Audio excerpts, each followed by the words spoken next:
Welcome to the Real Clear Politics on the brand new Megyn Kelly channel. That's channel 111 for Wednesday, November 5th. I'm Andrew Walworth, and joining me are RCP President and co-founder Tom Bevan and Washington Bureau Chief Carl Cannon. So guys, big show today, including our exclusive interview with Speaker Mike Johnson, which we're going to get to in just a minute. But I want to first get impressions from both of you of last night's election. Tom, I'll start with you. What's your top line from Tuesday's results? I mean, great night for the Democrats. You know, the polling in Virginia was pretty accurate. Spanberger had a big lead heading into that. She won convincingly. The polls in New Jersey were different, though. I mean, everybody thought that was a close race. We talked about it, that Chitterelli looked like he was within range of an upset. Turns out it wasn't close at all. And so we'll talk more about why that was and what happened there. And then actually the New York mayor's race turned out to be the closest of all three, which is shocking, given that Mamdani had such a commanding lead in the polls heading into that. So look, I mean, you know, Prop 50 passed. You had all these Democratic mayors. You had these seats in county commissioner seats in Georgia. I mean, it was a good night for Democrats, and I think it was a wake-up call for Republicans that you know, things aren't necessarily as rosy as they thought they were. Yeah, Carl, what do you think? Well, I feel a little bit this morning like Tom Reagan, the character in Miller's Crossing, played by Gabriel Byrne, because for the last year, as my dear friend Tom Bevan was pronouncing the Democrats dead as a doornail, and the whole brand tarnished beyond redemption. I kept gently warning us that there's going to be elections. It's in territory favorable to Democrats. It's a midterm election. President Trump's approval ratings are not what they were. He's underwater in some of these polls, and so, you know, all it takes to feel good again, if your political party, is to have a good night, and the Democrats had a very good night. But I'm in California, as you guys know, and last night I did an event with Dave Brady, Professor Dave Brady, one of the great political scientists in the world. He's at Stanford, and he wrote a book with Brett Parker, and it's From Dominance to Parity. And in the book, it channels how we're in a long time of close elections, and that neither party can actually ever have a wave or a mandate. And Professor Brady says this really started in 1976 with the election between Jerry Ford and Jimmy Carter. The two Ronald Reagan landslides obscured it, but we've been for a generation now, 40 years, in this era of parity between Republicans and Democrats. So the Democrats had a big night, and if you're a Democrat, you got to feel good. But you know, this doesn't mean the end of MAGAism and the Republican Party any more than the 2024 elections meant the end of the Democratic Party. Yeah, I agree. Mine is to stay tuned, because in a week we'll be talking about totally other things. But the struggle over the future of the Democratic Party, which was ongoing, has been supercharged because I thought from last night, both moderates and progressives in the party can use this as exhibit A as to why the party has to move in their direction and their opposite directions. And I think for the GOP, the power of the president to turn out voters when he's not on the ballot was tested last night, especially in New Jersey. And it looks like Hispanic voters are still up for grabs. So we'll have to see how in the midterms, without the president on the ticket again, what that looks like. Anyway, as promised, I want to start with our conversation with Speaker Johnson. Taped it earlier today. It's me with Tom and Phil Wegmann, our White House correspondent. Let's roll that tape. Joining us now is House Speaker Mike Johnson. Mr. Speaker, you're our very first guest since RealClearPolitics moved to our new home on the brand new Megyn Kelly channel at Sirius XM. So thank you for being here and welcome to the program. I'm honored to do it. Congratulations, guys. You got to have a lot of content for 5 days a week. So I'll try to help this morning. Good. Let's start with last night's election. How do you interpret the results, and what do they mean for the Republican Party going forward, especially when you look at the midterms? Well, we're very bullish about the midterms. I wouldn't read too much into last night. Special elections and off years are always sort of anomalies. They don't portend what happens in the future. No big surprises last night. I mean, obviously, we predicted all of this. You could say there was a slight surprise, I think, in the AG's race in Virginia because Mr. Jones had such incredible things that he said and fantasized about his political opponents. But look, in the end, blue states voted blue. We don't read too much into that. I think the big headline is the one that everyone's focused on, and that is the rise of the Democratic Socialists in New York City. And Mamdani is a Marxist. I think it portends very dark times ahead for that city and for their party. And I'm tell you, as it relates to our midterm elections next year, the House Democrats own the consequences of that election, because remember, Hakeem Jeffries came out and endorsed Mamdani in the end. And so they're all entwined together, and I think they're going to rue that. Mr. Speaker, people were unhappy about the economy a year ago when Trump won, and they seem to blame Democrats then. People are unhappy about the economy still, and they just blamed Republicans across the board. If you look at the map, it's all blue. So did the GOP fall into a mission accomplished trap and overhype progress on the economy? No, remember that we're trying to dig out from 4 years of terribly backwards policy. You don't flip a switch and do that overnight. And we did try to temper expectations on that. But the reason I'm so bullish about the midterm election next year is that by the time we get to November, and I think early in the year, after really the first quarter, you will begin to see the economic lift from the policies that we have enacted. We fulfilled our promises. The one big beautiful bill, the working families tax cut, it was like jet fuel for the U.S. economy, filled with pro-growth policies, filled with lower taxes. People will begin to see all that. And I think more jobs, higher wages, and lower inflation will be the result of that. But again, it's just going to take a little while to build in. Remember, many of the provisions of our legislation have not yet been put into place. We're still operating under Biden policies and spending levels on the CR, for example, assuming we can do that and reopen the government. So I'm very comfortable with where we are in our philosophy, our positions, our policy, and what we've actually enacted. And I think people are going to see that. It's restoration of common sense, and we're going to run on that all day long. You're bullish as Republicans look to the midterms, but last night the president seemed to blame the blue wave on the fact that he wasn't on the ballot and that there was a government shutdown. So does this change your calculus for negotiations with Democrats on the shutdown?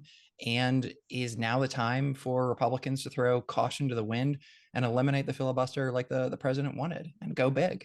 Well, I've spoken to the president a lot about this issue. Most recently, Did you speak with him before this morning? Okay. Yeah, and he's going to have a discussion with all the Senate Republicans this morning. Actually, they'll have breakfast at the White House to talk about this issue and others. But I've told him that traditionally we have always seen the filibuster as a bulwark against the Democrats' worst inclinations. They've already said what they would do if they had unified government without a filibuster, with no speed bumps. They would pack the Supreme Court. They would make DC and Puerto Rico states. They would infringe upon Second Amendment rights in a dramatic way. They would nationalize elections. I mean, it would be a disaster for the country. And so I think there's a lot of Senate Republicans who still believe that and have that caution, and they'll have some thoughtful discussion. I'm delighted to tell you, gentlemen, I have nothing to do with it. This is not a House issue. It's one thing I don't have to carry the burden of, and I'm trying to stay out of it. But the president is resolute. What you're seeing there is a reflection of his anger with this situation. He can't believe, nor can I, that they now have pushed us into the longest shutdown in U.S. history over nothing. The Democrats are motivated out of fear. You saw it on display. That's one thing that stood out from last night. This Mamdani movement scares the heck out of Chuck Schumer and Hakeem Jeffries, who are both from New York. And they're afraid they're going to get a challenge from a Mamdani disciple or AOC in the Senate race. And that is 100% what made them make a 180-degree turn from their previous positions as recently as March of this year, in Chuck Schumer's case, and to hold up the CR and shut down the government. They're trying to cover their own political backsides. And I think everybody's going to see that. Has your calculus on the shutdown changed at all because of last night's election results? No, I mean, here's the thing. We were never playing a game here. This is not a political game. And we demonstrated that back in mid-September. The CR that we filed is only 24 pages long. It's a totally nonpartisan, clean CR. And I keep making the point to the press and the daily press conferences and all of that. And they say, can you do more to negotiate? I never had anything to negotiate. I mean, there's no Republican policy priority that I can pull off of the CR to make it somehow more palatable for Democrats. Remember, what I'm asking them to approve is Biden-level spending and policies. It's exactly what they voted for 13 times during the Biden administration alone. And we're just asking them to do the right thing. Let's get the government open. Let's get services flowing to the people again, air traffic moving, services to veterans and the lower class folks who rely upon nutrition assistance, et cetera. And then let's negotiate all the rest of these issues that remain on the calendar for the end of the year. They were always going to be negotiated in October, November, December. Mr. Speaker, Prop 50 passed easily in California, and I'm interested in your thoughts on this. Does this change your calculus in terms of, are you going to encourage Republicans across the country to pursue a maximalist strategy in terms of gerrymandering and redistricting to try and insulate or get some sort of advantage in 2026? Well, I was very bullish about the midterm elections before the current redistricting battles began. I'm equally bullish now. I mean, I think most of the analysis says Republicans probably net a handful of seats when all this is said and done between the states. But it is very important to point out that what California did is much different than the red states. I mean, what Texas did was in full compliance with the federal and state constitution. What California did defied their own state law, their own election commission, and all the things that Californians had already voted to put in place. And so it's a game out there. I mean, it shows their desperation. They had to rig California as if it wasn't gerrymandered enough already. We only had 9 seats out of 53 seats or something in California. They're going to try to limit it to a small, tiny number. We're going to fight like warrior poets in California. I mean, we're going to be out there. I'm going to spend half my year in California next year because our majority runs through New York and California. But I'm absolutely convinced we have many paths across the nation to make sure that we keep and grow the majority. We absolutely have to do that because President Trump has to have 4 years and not 2. And if this group of Democrats were able to take control of the House, there's no doubt, we all know exactly what would happen. They would impeach the president on the first week of that Congress. They wouldn't be able to help themselves, and it'd be absolute chaos for the country. And we just can't afford to do that. People should know that you were the chair of the House Subcommittee on the Constitution and Limited Government. So you know a few things about the Constitution and about the Supreme Court. Got to ask, what do you make of the arguments today in front of the Supreme Court? Well, it's a very serious case for us. I mean, I got up early this morning to pray for that outcome because so much rides on it. I do think it's an important outcome in that you have to show that the president, as commander in chief, as the leader of the country, has the ability to look at an emergency kind of situation, which is what the economy was, the huge trade disparity that we had before he came in, the fact that he ran on that as basically one of his #1 policy propositions to the people, and that he was popularly elected to do that. I mean, he won the popular vote and swept the swing states in the Electoral College. That is how our system is designed to work. And to the victor goes the spoils. And the president is using the authority that the people gave him, I would argue a mandate they gave him, to fix the trade imbalance. And he's done that, and he's demonstrated it. And so much is riding on that. The Secretary of the Treasury, Scott Bessent, said so well, this is tied in inextricably with national security. I mean, the ability for the president to go sit down with Xi in China and negotiate more fair trade agreement with him has a lot to do with the tariff power that he has. And so I don't think it's asking a lot of the Supreme Court to acknowledge those things I just said. Remember how much deference they gave to Barack Obama with Obamacare. I mean, there is a tradition and a precedent here that they need to stay in their lane. The Article 3 courts, Article 3 of the Constitution, they have certain jurisdiction, but they cannot impede, I think, upon the will of the executive, who's popularly elected on that issue and is executing what he told the American people he would do. I understand. The system rests tariff authority with Congress.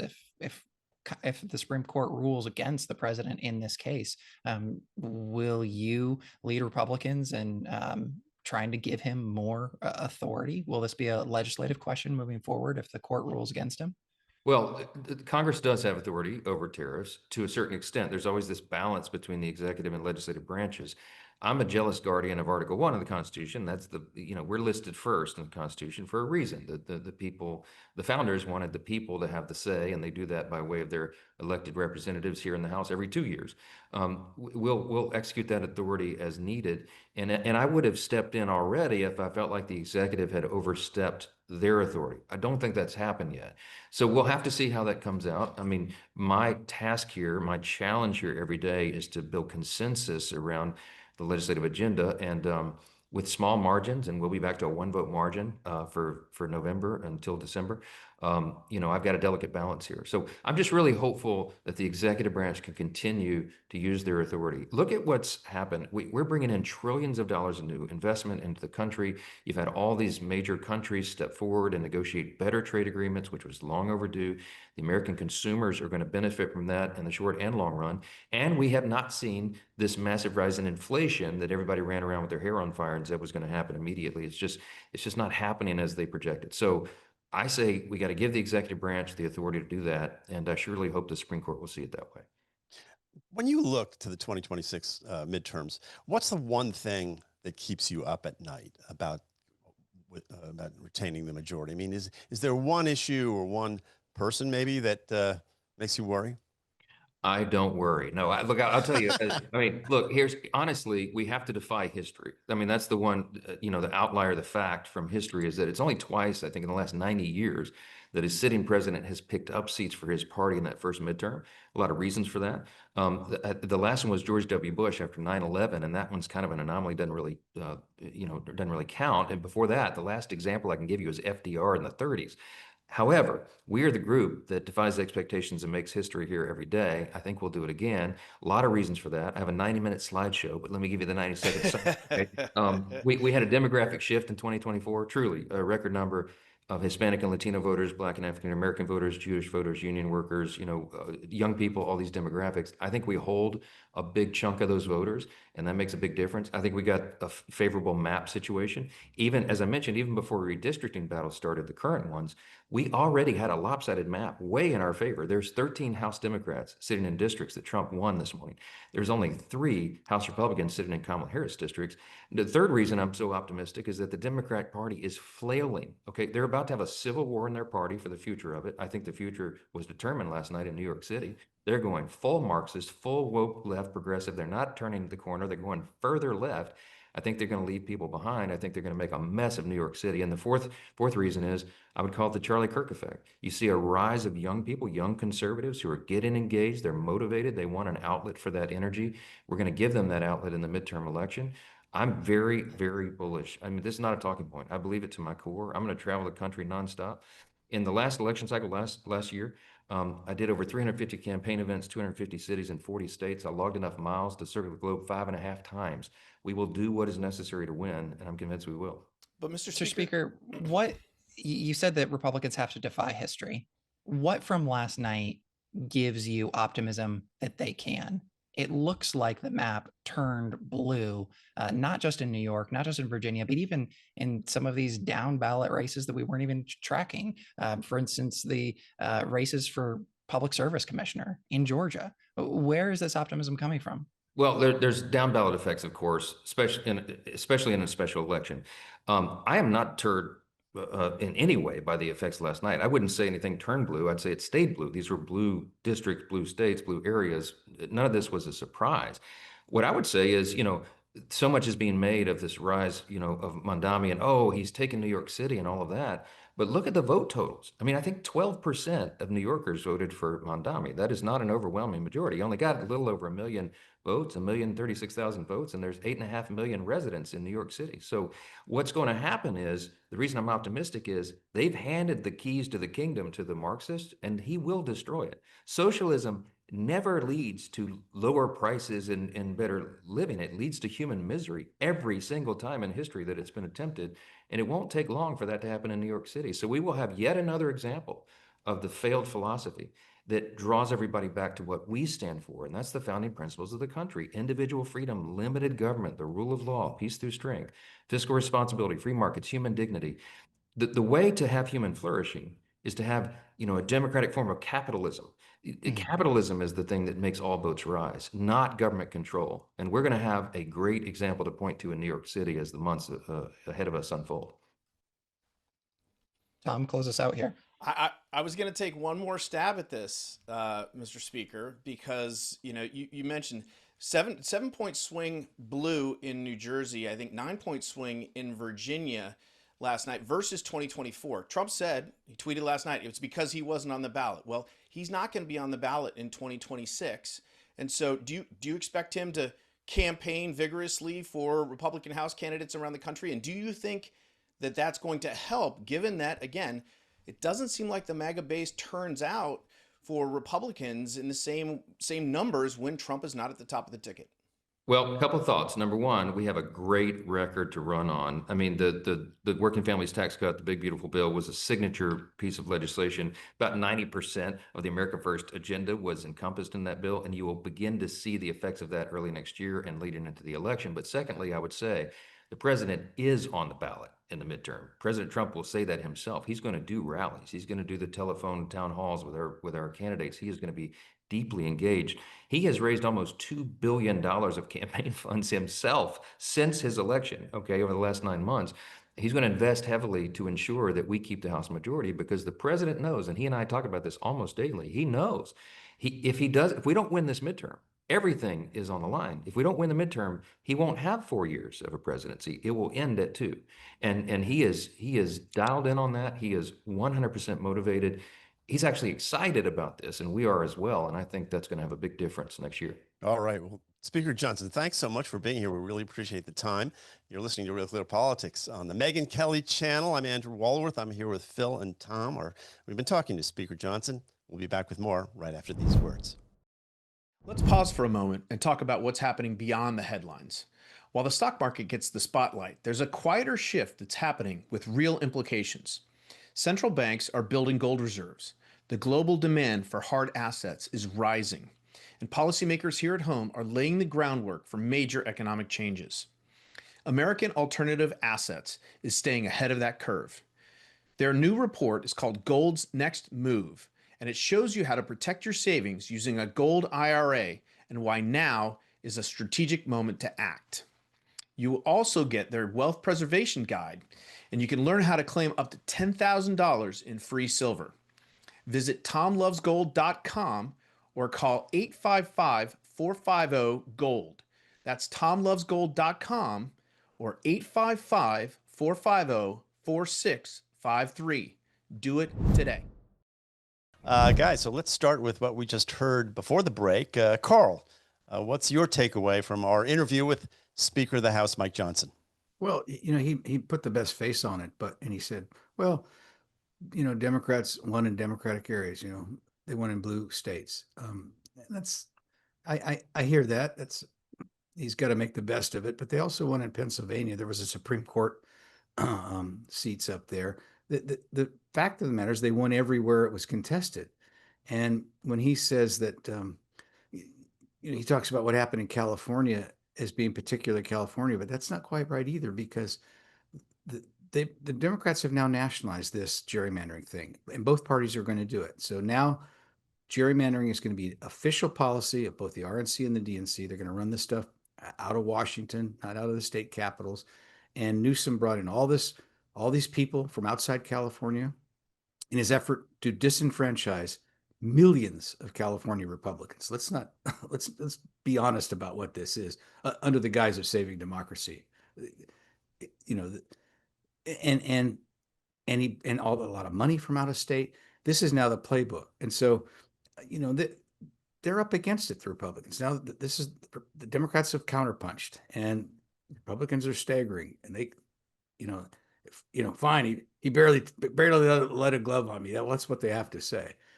And the other thing is, you guys really tried to pin him down on Donald Trump not being on the ballot. But Trump was on the ballot for Democrats. He wasn't on the ballot for Republicans. And it's the worst of both worlds. You don't get the mega effect. You don't get the populist, the low, I don't say they're low informational voters. They're people who are not passionate about politics, but they like Trump. They don't come out. But these Democrats, every Democrat ran against Trump. Proposition 50 was aimed at Trump.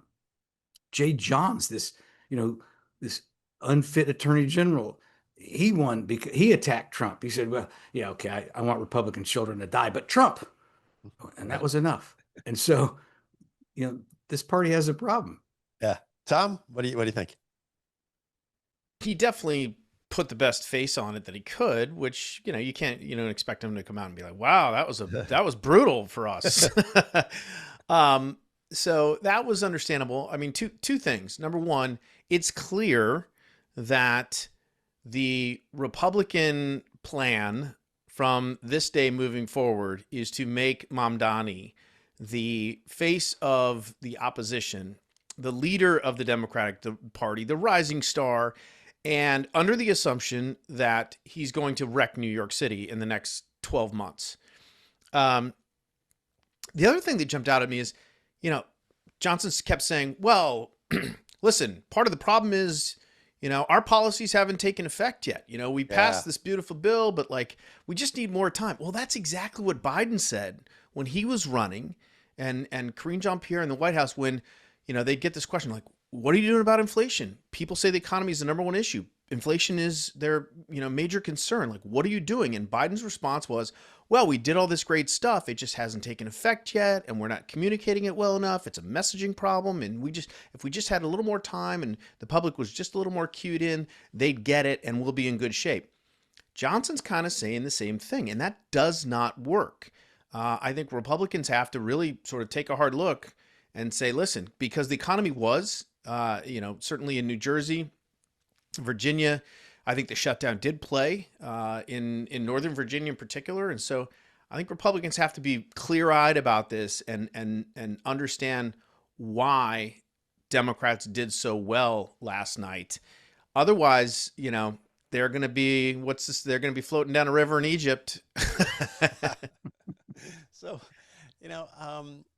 I thought it was denial, by the way, if anybody didn't get that joke. Okay. I got that joke. Okay. I got really two thoughts. One is that he's very aligned with the White House. There was sort of trying to show no daylight at all, except for the filibuster, which before we got on the air, we were talking to him, and Phil, who's known the speaker for a while, said, hey, don't filibuster us. And he said to Phil, this was before we started, he said, don't worry, filibuster around here is a dirty word. So there's one part where he separates himself from the White House. And I was also struck, though, as a constitutional lawyer, as someone who is the Speaker of the House, he seemed to be pretty willing to cede that tariff power to the president without much of an argument. And I thought that was interesting. We'll see what happens in the Supreme Court today, how those arguments go, and what happens after that. But he seemed a little, seems a little comfortable with the idea of, the executive should have this power and not us, which as someone who is speaking for the Congress, that's sort of not what I expected. Or maybe I expected it, but it seems an odd position for him to take. Anyway, let's talk about the elections. I want to start by running some clips. Here are the three winners from last night. This is how each one of them started their speeches, and you're going to hear in order: Mickey Sherrill, then Abigail Spanberger, and Mikey Sherrill, I'm sorry, Abigail Spanberger, and then Zoran Mandami. So listen to this, guys. Well, they always say we're loud, but man, with this vote, you guys just scream from the rooftops. My fellow Virginians,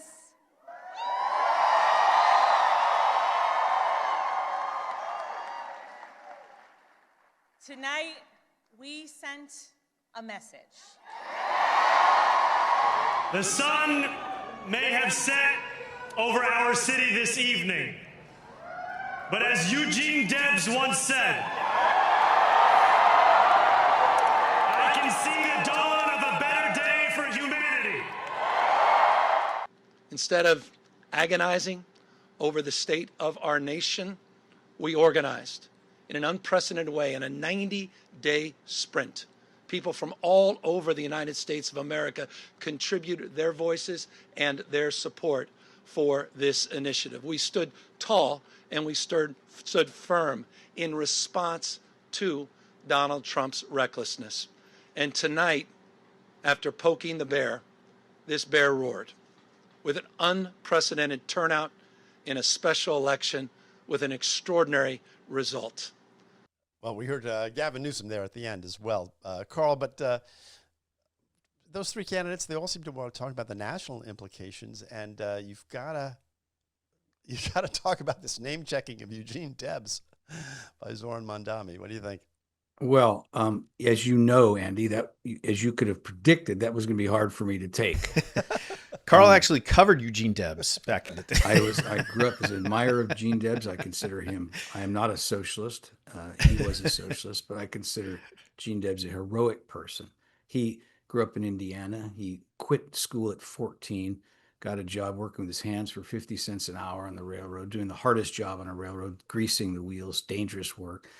He worked in the railroad for 3 years, worked his way up, was a night locomotive engineer. Then he quit, went into work in the fields. He worked with his hands most of his life, organized people, went to prison for his principles, opposed United States entry into World War I, and went to prison for giving a speech, if you can imagine. Young Mr. Mamdani, foreign born by two parents who don't seem to have been, his mother once bragged, we're not raising him to be an American, went to private schools, then went to an Ivy League school, has never held a real job. And for him to invoke Debs, I get why he's doing it, and Debs is certainly eloquent, but he's the least likely person to remind anyone of Eugene Debs that ever lived in America. And so that was a little tough for me to take. One quick, because I'm in California, the last clip you played, Andy, of Gavin Newsom, Mike Johnson might want to make Mamdani the face of the Democratic Party. But with this thing that they pulled, this gambit, which I think is unconscionable, disenfranchising this many voters. But with this gambit, Gavin Newsom thinks he's the face of the Democratic Party. And I think the presidential primary season now unofficially is underway. Tom, were you down with the Eugene Debs quote? It was. It had to have been such a calculated move, and to start, sure, of course, yeah, by quoting, the head founder of the Socialist, Socialist founder of the Socialist Party, Yeah. Sure. I mean, and he said during that, look, he called himself an immigrant. He called himself a socialist. He said he's not ashamed of either of those things. Did he call himself a trust fund kid? I missed that. He did not. He skipped over that part, but he did talk about the workers of New York. Look, Mamdani is the left loves him, and we ran a bunch of pieces on RealClearPolitics this morning from folks on the left who said, look, Mamdani proves this is the way. He has given Democrats a path forward. AOC was on television last night. We have that clip on our site saying the Democrats can no longer ignore the future. He is the future. His policy agenda is the future. And so the left wing is pushing full steam ahead. Now, on the other hand, you have Abigail Spanberger, Mikey Sherrill, who are more moderates, right? They're both, veterans and much more from the moderate part of the party. Also won very easily, convincingly, in Sherrill's case, sort of shockingly, because, her margin of victory was so big. So the moderates can say, look, no, not necessarily. This is what we need to do as a party moving forward. We managed to expand the tent. We managed to, move all of these counties and states back in the blue direction based on our, platform, our agenda. And so there is going to be this real, Andy, I think you mentioned this at the top of the show, there is going to be this real clash of visions among Democrats that's going to play out over the next 9, 12 months, maybe beyond, especially as the presidential race gets going. And we'll see what happens. I mean, all eyes are going to be on New York as Mamdani tries to implement this agenda. And, Tom, can I offer a word Republicans, by the way, as Mike Johnson was. About New York? Well, just let me finish. Yeah. Republicans are obviously convinced that he's going to wreck the city. Right. Mike Johnson thinks so. We ran a couple pieces from the right on RealClearPolitics this morning. They're all convinced that there's whatever he's going to do is going to ruin New York City. That's what I wanted to mention. They keep saying that, but there's no evidence for that. We'll see. But the previous mayor, the mayor that he's replacing, has been under federal indictment and was sort of going through the motions of being a mayor. And there were rumors that he was trying to get a job in the Trump administration. I was just in New York recently. Andy goes there all the time. I think New York's a little more resilient than that. I I don't think it's going to be easy to wreck New York City. And I don't think Mamdani is going to get all these policies he wants. And my point is if that they're banking on New York City, cratering, what if it doesn't? I think that's an odd talking point for the Republicans. Personally, I'll tell you exactly what happens. If New York craters, like all good socialists, he'll blame someone else, and he will blame Donald Trump, because Donald Trump has already said, I'm not going to give you any money. He will blame the governor because she won't let him raise taxes. So he's going to blame the governor. He'll blame the New York governor. Sure, he'll throw her over the transom in a moment. Are you kidding? Well, she endorsed him. She did him a solid, but I guess, well, we'll see. I don't think that's enough. Anyway, I will agree with Carl on one thing, though. I mean, before Eric Adams, you had Bill de Blasio, and he was pretty far to the left too. Right. Now you could say that maybe, some of the policies he implemented were harmful to New York City, soft on crime, some of those things. But did he wreck the city? I don't know that anyone would say he absolutely wrecked New York when he was. Well, his crime record is why Eric Adams. I don't think he was a great mayor. Might have been. But crime is the interesting issue there, Tom, because de Blasio got rid of stop and frisk, and crime immediately went up. He was not sought. The police didn't like him. It's one of the reasons Adams was elected. But Mamdani seems a little more calculating and careful than Bill de Blasio, and he's gone around sort of some of these private meetings trying to make nice with the police because he was a defund the police guy. He may be a little more cagey than Bill de Blasio. Yeah. Well, we got to move on here, but I do want to read you just two other Eugene Debs quotes to get us out of this segment. I thought it was interesting to see which one he chose, but here are two others. This is from Eugene Debs. I am not a capitalist soldier. I am a proletarian revolutionist. I do not belong to the regular army of the plutocracy, but to the irregular army of the people. Here's just one more. The most heroic word in all languages is revolution. So that's what we're going to get. Well, yeah, he's going to seize the means of production. Well, I urge you all and our listeners and viewers on YouTube to go read Gene Debs' summation in his sedition trial when he was basically imprisoned for exerting his right as an American for free speech. And he gave one of the great defenses of free expression the First Amendment ever uttered. So you're cherry picking a little bit there, I fear, Andy. My boyhood hero has a wider portfolio.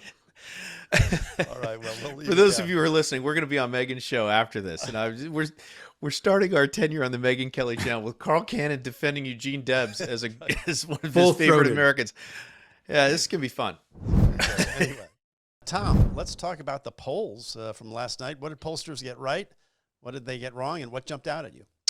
Well, as I mentioned earlier, so the polls in Virginia were pretty good. I mean, Spanberger had a high single-digit lead, and then we saw a couple polls that had her winning by double digits, which is exactly what happened. So I think you have to give the pollsters, they underestimated her a little bit, but I think overall you have to give them pretty high marks for the Virginia governor's race. Not so in New Jersey. So we had about 7 or 8 polls in our final average. I think it was 8, maybe even more than that. Only 2 polls. The Fox News poll in Quinnipiac had Cheryl at 7 points. That was the biggest lead. The rest of the polls had it at 4 points or less. And a couple of pollsters, and we mentioned Atlas Intel, who's the most accurate pollster in 24 and 20. They had it, I think, a 1-point race, and she won by like 15 points. So the pollsters really, when you look at it, they underestimated her as opposed to overestimating Chitterelli. And so the question is, why did pollsters miss that? What was it about the electorate that caused pollsters to not see the turnout that she got? I mean, it was big. I mean, she got, Chitterelli got 122,000 more votes this time than he did 4 years ago when he ran, and he lost by 3.2%. So you think, oh, that's pretty good. Well, she got way more votes. She got 400,000 more votes than Phil Murphy got in his reelection bid 4 years ago. And she only got she was at like 1.88. Kamala Harris got 2.2 million votes in a presidential race in New Jersey last year. So that's pretty strong performance for an off-year election. I mean, voters, Democrats really, really turned out for Mikey Sherrill, and the pollsters did not see that coming. And then I mentioned New York City, which turned out to be the closest of all. We had polls that showed Mamdani up 18, 20, 25 points. Now, we did have, again, Atlas Intel, I'll name drop here, call them out. I think they had that race at like 5 points, which had people sort of like, that's interesting. Maybe there's a little late closing momentum on the part of Andrew Cuomo. And Mamdani won by 9. So the polls overestimated Mamdani's lead and his eventual margin of victory pretty substantially by probably, at least 5 or 10 points in most cases. And so, but overall, I mean, again, and we talked about this, the polls would have had to been it would have been the biggest poll failure in history if Mamdani had lost that race. So they got the winner right there. Yeah. And how'd the RCP average do?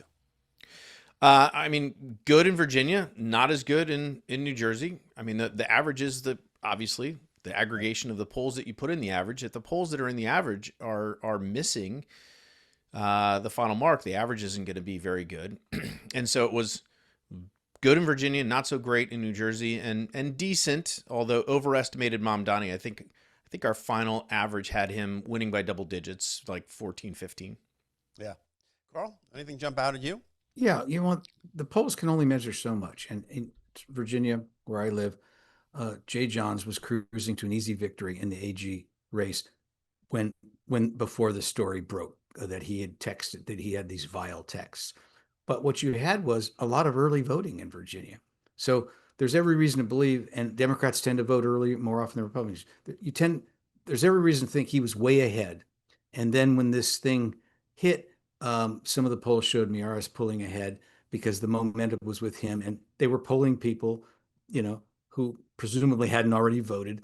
But then in the last stages, the last week, he pulled back ahead because the Democrats sort of came home and said, well, and they were watching this barrage of ads, and well, Jay Jones he's scum, but he hates Trump. I hate Trump. Okay. And they held their nose and pulled the lever. And I guess Tom can tell us exactly he won maybe by half the margin that Abigail Spanberger won.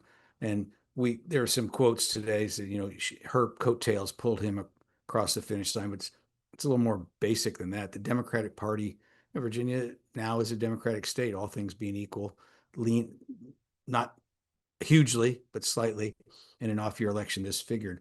And in terms of Mamdani, Tom, tell me what you think of this, because my impression is that some New Yorkers were having second thoughts about this guy, and he was losing ground, and you had a similar dynamic where people were saying, I don't really like Andrew Cuomo, but I'm unsure of this guy, and he was closing the gap.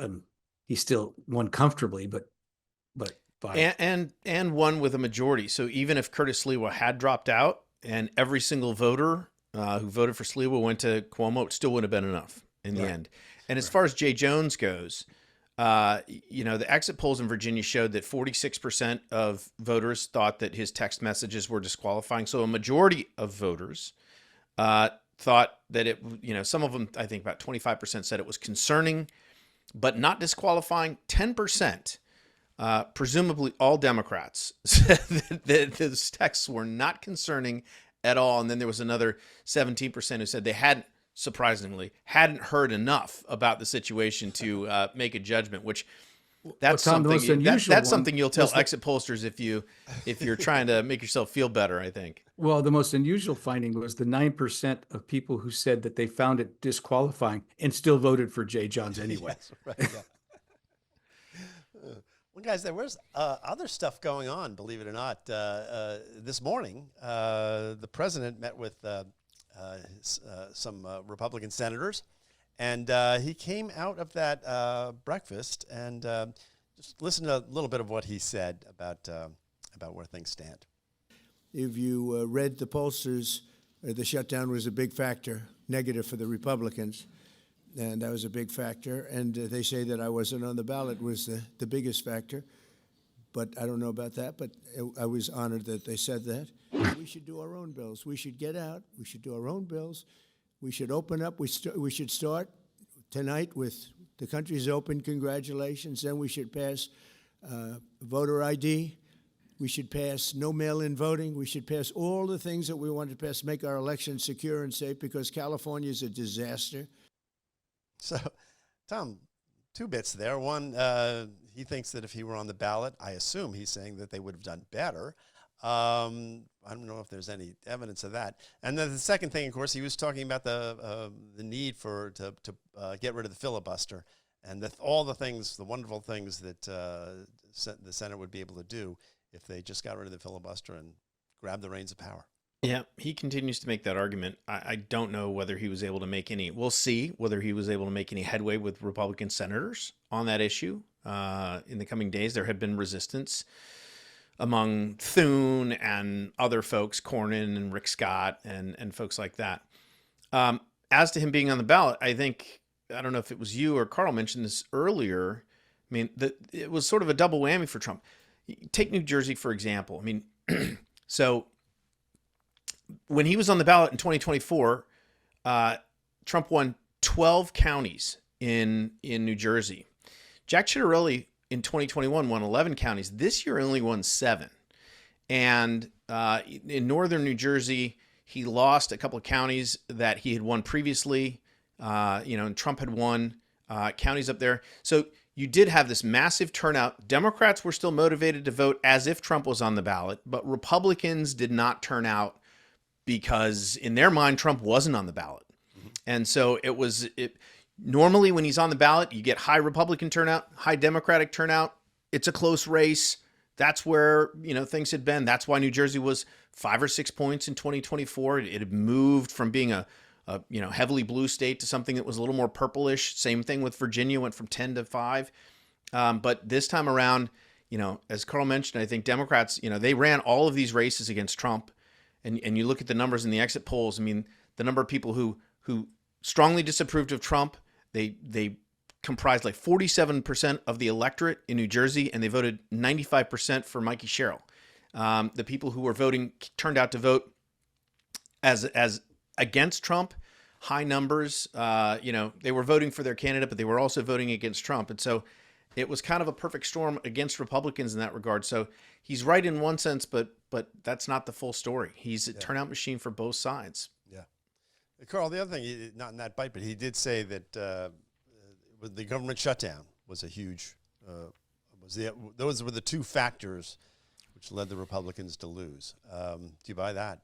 Well, the shutdown didn't help, but this was bigger than that. But yeah, the Democrats, they have this talking point that say, well, the Republicans have the House, the Senate, and the President, so they shut the government down. And it's a sophomoric argument, and they know it. And, you get them privately, they'll kind of giggle and say, yeah, well, that's what they tell us to say. But the voters, they know this too, and they know it's not quite right. But they still expect the party in power to be able to lead. And so I think the Republicans were blamed, not for the specifics, because Schumer's the one who shut down the government, but for the larger picture that this in Washington seems chaotic right now. And President Trump's his foreign policy, his terror policy seems erratic. I think in some ways, this is what happened on Tuesday was a referendum on Trump's presidency. And I don't really think there's any way to avoid that. Yeah. Well, all right, guys, we're going to we're going to leave it right there. This is pretty interesting stuff. It's, I'll just say one other thing, which, about California, which I wanted to get in is that, CBS did exit polls there. 82% who voted for the Prop 50 said that it was a counteract Republicans in other states. Only 17% thought it was the best way to draw new lines. So, this was all about Trump, I think. Defending democracy, Andy. That's what it's about. Right. Come on. All politics is national. Get with the narrative, please. All right, I'm trying. Anyway, you're listening to Real Clear Politics on Sirius XM. I'm Andrew Walworth. I'm here with Tom and Carl. We'll be back here tomorrow, and we'll be on the Megyn Kelly Show in just a little bit. So if you haven't had enough, stick around on the radio. We'll be talking with Megyn in just a bit.